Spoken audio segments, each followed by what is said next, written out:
Bismillahirrahmanirrahim. Assalamualaikum warahmatullahi wabarakatuh.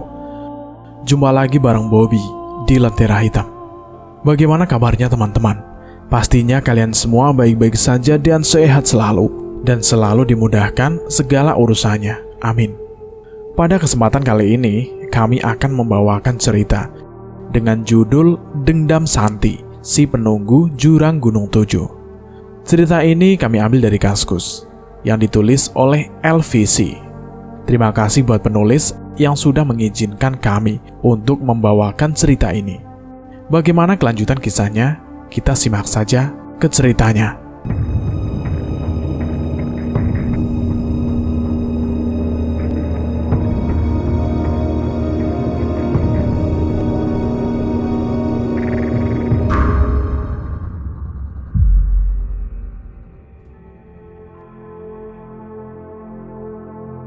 Sudah terlalu sore untuk melanjutkan perjalanan.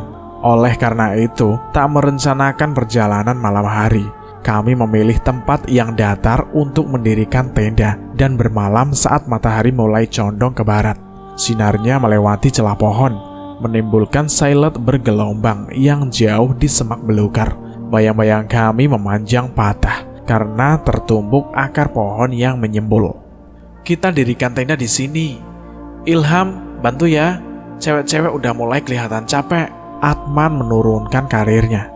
Oke, Ilham menjawab singkat, mengeluarkan tenda dom miliknya dan langsung mendirikannya sendiri.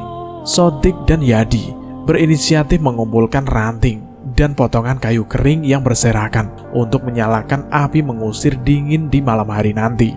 Aku membantu Sodik dan Yadi, sedangkan Ira dan Santi tampak kelelahan menurunkan ransel mereka masing-masing, lalu duduk di atasnya. Pegal membungkuk mengikuti patahan ranting. Di hutan, gelap cepat sekali turun. Angin berembus sesekali. Atau perasaanku saja, setiap menyapu kulit, pori-pori berontak. Tenda selesai tepat saat matahari menghilang dan berganti gelap malam. Aku, Ira, dan Santi memasukkan barang bawaan ke tenda Atman, lalu menyusun karir para cowok ke dalam tenda Ilham. Yadi sudah menjerang air di api unggun kecil yang dibuat sekaligus menerangi tenda. Sodik dan Ilham duduk berjejer mengelilingi api, menyiapkan makan malam. Mereka berdua hobi memasak, sehingga setiap kali mendaki, mereka otomatis menjadi koki dengan senang hati. Kami para cewek malah tak diberi tugas apa-apa. Atman duduk di pintu tenda yang bersibak, sibuk mengotak-atik kamera DSLR-nya, lalu memeriksa tripod kecil. Aku menghampiri. Man, ini bukan tempat yang biasa dipakai mendaki untuk bermalam. Dari mana kamu tahu? Atman menghentikan aktivitasnya. Kulihat ranting-ranting yang berkumpulan tadi. Ada banyak sekali di sekitar sini. Aku gak lihat ada jejak kaki di tanah atau di ranting yang patah terinjak. Aku menjelaskan dengan suara pelan, khawatir mengganggu Ira dan Santi di tenda sebelah. Kupikir mereka kelelahan, jadi sejak sore tak banyak bicara, hanya menurut saja pada rombongan. Atman diam. Aku sedikit tak suka reaksinya itu. Atman, menurutmu apa kita aman bermalam di sini? Desakku bertanya. Memangnya apa yang kau pikirkan? Kita kan memang tak mengikuti jalur pendakian. Sudah, hilangkan pikiran burukmu. Aku diam. Atman ada benarnya. Kami tak mengikuti jalur pendakian karena satu alasan. Pendakian kali ini bukan untuk menuju puncak, tetapi berburu foto flora langka. Selain pendaki, kami juga anggota komunitas fotografi kampus. Kali ini misi kami adalah mengambil foto berbagai jenis anggrek. Gunung Tujuh Kabupaten Kerinci, Jambi, dengan Danau Kaldera di atasnya adalah pilihan tepat. Aku tak sadar ingin menemukan bunga kantong semar, memotret keindahan sekaligus keunikannya. Firasatku tak enak, Man. Ucapanku menggantung. Atman memandangiku dingin dengan bibir rapat. Gerakan tangannya yang sedang membersihkan lensa kamera terhenti. Aku cepat berdiri meninggalkannya. Terlepas dari dia sebagai kepala rombongan dan kepemimpinannya selama ini bisa diandalkan, Atman juga bisa sangat menyebalkan. Tak elok bertengkar di tengah hutan ini, di mana sepertinya malam ini hanya kami yang ada di sini, atau hanya kami yang sedang menumpang di daerah ini. Duduk tak? Kamu gak kedinginan ya? Yadi memanggilku sambil beringsut memberiku tempat. Aku mengurungkan niat ke tenda dan berjalan menuju para cowok dekat api unggun. Jantungku berdetak kencang karena terkejut. Ada 4 orang mengelilingi api. Kenapa Atman duduk di sana? Bukankah sebentar ini aku baru saja meninggalkannya? Aku berbalik dan menoleh cepat ke arah tenda Atman. Tak sadar, aku mundur dan terjatuh. Atman masih di posisi duduknya tadi. Sepasang tangan menyentuh pundakku, membuatku menjerit tertahan. Hati-hati, kamu kenapa? Yadi memandangku cemas sambil membantuku berdiri. Mukamu pucat banget. Itu tadi. Aku tergagap, ketakutan. Mataku mendengar sekeliling. Hanya ada Yadi, Sadik, dan Ilham. Tak ada orang keempat. Sadik membantuku duduk di sepotong kayu. Ilham menyodorkan cangkir berisi air kepadaku. Minum tak? Kamu habis lihat apa? Baru saja aku mau membuka mulut, suara jeritan minta tolong terdengar dari belakang tenda cewek. Semua berhamburan menuju sumber suara. Aku yang masih ketakutan pun menyusul segera, tak mau ditinggal sendiri. Itu suara Ira. Santi hilang. Ira keluar setengah berlari dari balik pepohonan. Hilang. Atman yang terakhir tiba berteriak di belakangku. Aku terlonjak kaget. Bagaimana bisa hilang? Teriaknya lagi. Aku menyongsong Ira yang menangis. Santi meminta ditemani buang air. Aku kira tak jauh, makanya aku tak minta tolong kalian. Santi bilang ada air terjun di dekat sana. Ira menunjukkan kegelapan hutan. Santi berjalan duluan. Aku biarkan saja karena aku pikir ia kebelet banget. Aku sudah susul dia, cari-cari di sekitar sana. Tapi aku gak ketemu Santi. Ayo kita cari. Atman berbalik ke tenda, disusul Yadi dan Ilham. Aku tertegun bingung, tak tahu harus berbuat apa. Hanya memeluk pundak Ira dan mengelus menenangkannya. Padahal aku sendiri masih gemetar. Belum hilang sokku tadi. Ada apa ini?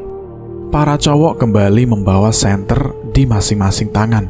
Kami bergegas. Sodik yang membawa parang berjalan duluan, menebas belukar, mengikuti arah jalan yang ditunjuk Ira tadi. Aku dan Ira mengikuti mereka. Sejujurnya, aku diselimuti ketakutan yang pekat, sepekat kelam yang menyelimuti hutan ini. Cahaya senter tak banyak membantu. Suara teriakan kami memanggil Santi bergaung. Hutan mendadak ramai karena gema suara kami bersautan. Ilham yang pertama menyadari hal itu, sehingga kami berhenti memanggil-manggil.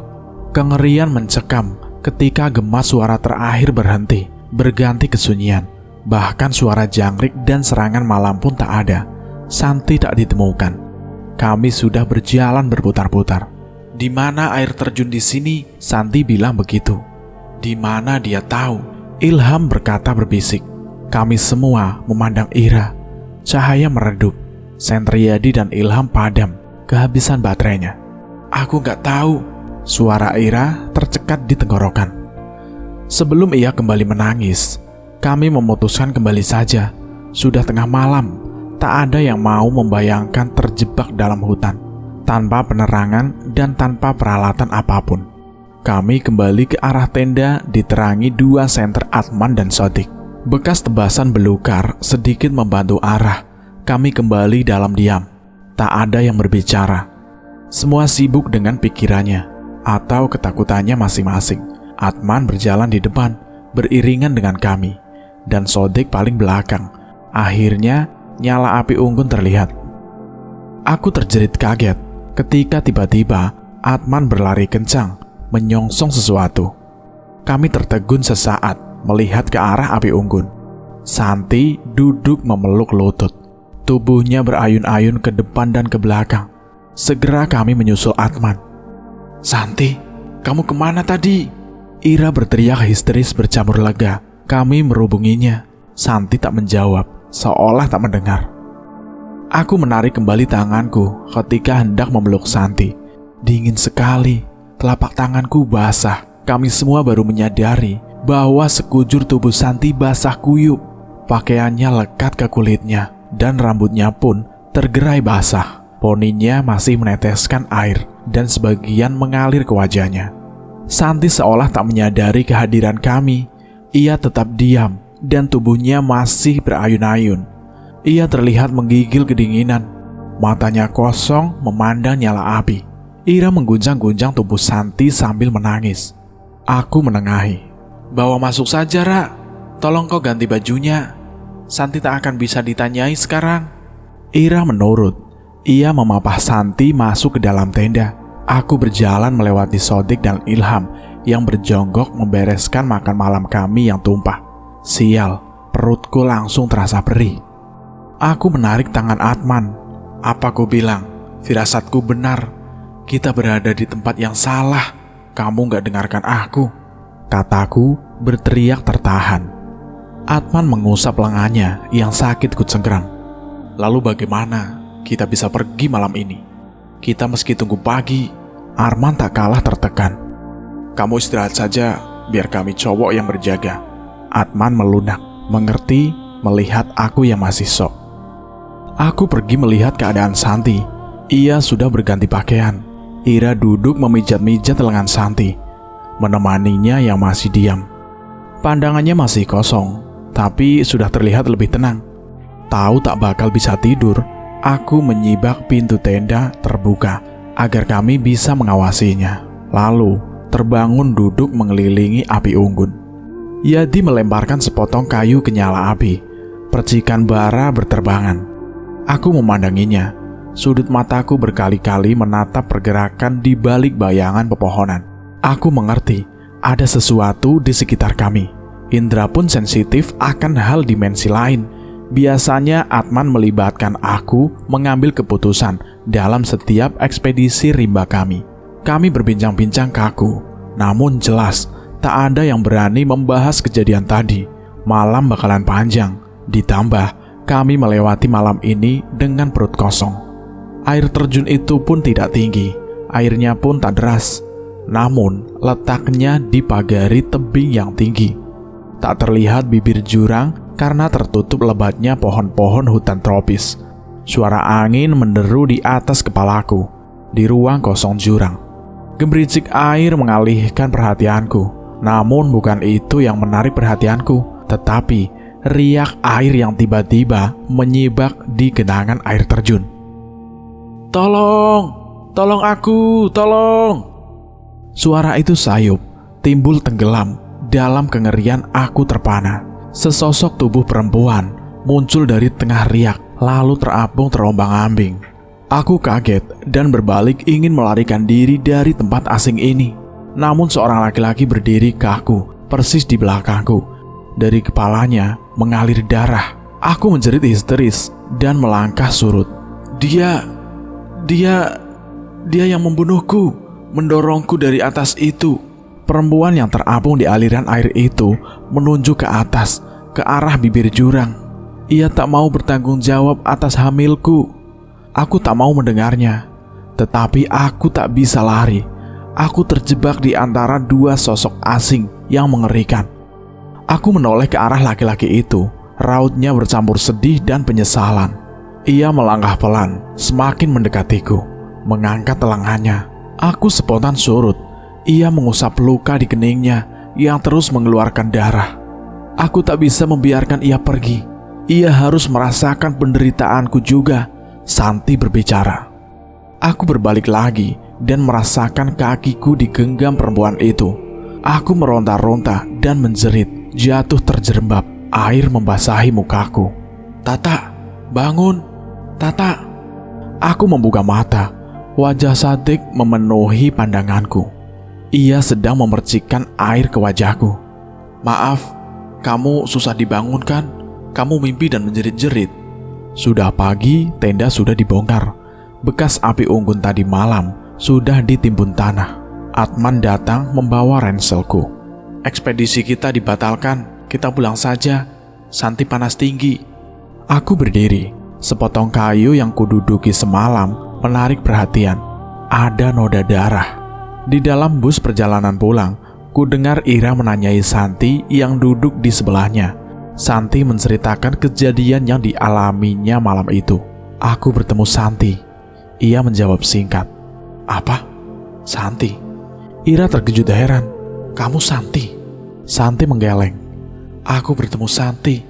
Ia mengajakku mandi dan bercerita bahwa ia dibunuh kekasihnya. Ia didorong ke jurang itu setelah dibujuk memisahkan diri dari rombongan pendaki. Aku merapatkan diri ke mereka berdua, berusaha mencocokkan mimpiku dengan cerita Santi. Ia tak terima dan membalas dendam.